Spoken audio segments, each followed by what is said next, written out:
Hi guys, welcome to 10 Minute Reviews. I'm Jason. I'm Amy. We're bringing you today's episode. So as always, please hit the like and subscribe buttons, guys. Small family channel. This is our passion. We'd appreciate all that support, and we want to keep bringing you guys books. Definitely want to talk about books. That's all we want to do. Talk about books, read books.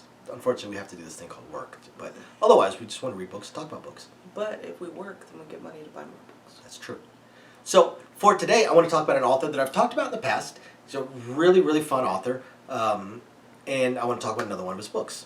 So, as always, I'm going to talk about four things: the world, the characters, the plot, and the writing style. So, I want to talk about James Byron Huggins and his book, Cain. I already talked about Leviathan. The thing about James Byron Huggins is he writes he basically writes in the pace of a blockbuster movie. And he definitely walks a fine line with science fiction in almost all of his books. And super soldiers. Actually, really, the soldiers are basically superheroes. So, as always, like I said, hit the like and subscribe button, and here we go. I'm going to first talk about the world. Modern world. Okay, Cain occurs in modern world with some pretty amazing things going on. The characters. The main character really is the bad guy, and that is Cain.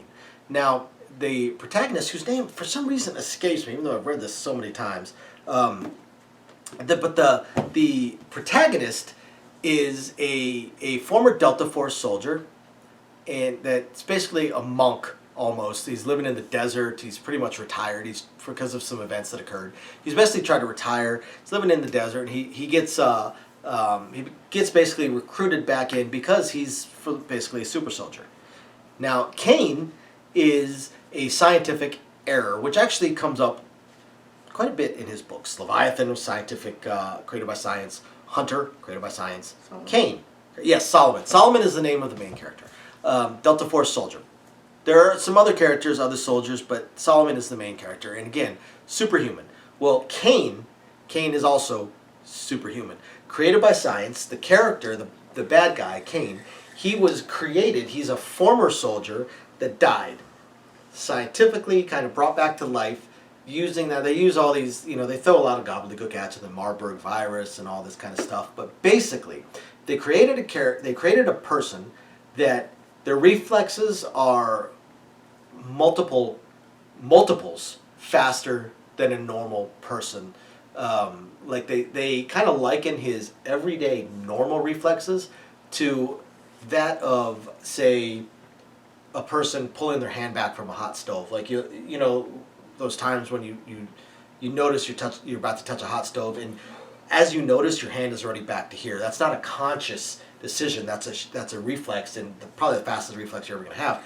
That's how he operates on a normal basis. What his vision and ability to react and speed he can react is multiples faster than a normal person.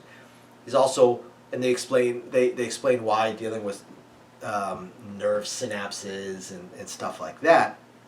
He's also stronger, and they explain that with basically almost braiding his compounds in his musculature and stuff like that. But here's what's interesting. Because of the things that he's done, his DNA is like degrading. So how does he stay alive? Well, he drinks blood. So in order to do that, guess what they gave him? Well, if you were drinking blood, what would we give you? So they gave him fangs. So he's got fangs, he's fast, he's superhumanly fast, superhumanly strong, superhumanly smart. And he is going after, at first they can't figure out what he's going after. He just escaped, and he's just murder hoboing his way around. Until they eventually realize that what he's trying to do is he's figured out a way to stabilize his condition. And that's what he's going for. Of course, in order to do that, he's going to end up releasing a virus that is basically be the equivalent of releasing Ebola in New York City. Ebola? So that's the primary plot behind it is hunting Cain. Now, if you've read any of James Byron Huggins' other books, you would know that's pretty much how all his books go. You got the superhuman character. Leviathan was a dragon. Cain is basically a vampire. And in Hunter... Werewolf? You would think. But almost more like a Neanderthal. So... Bigfoot. Kind of, yes. Yes, because Hunter is a hunter. He's a tracker. And I will talk about Hunter.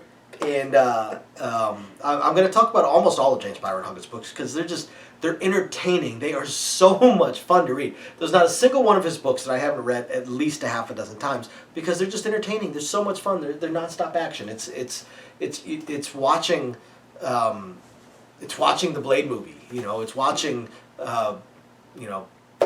Fast 9. It's watching Underworld. I mean, it's just you're not winning an Oscar for it, but damn, is it fun to watch.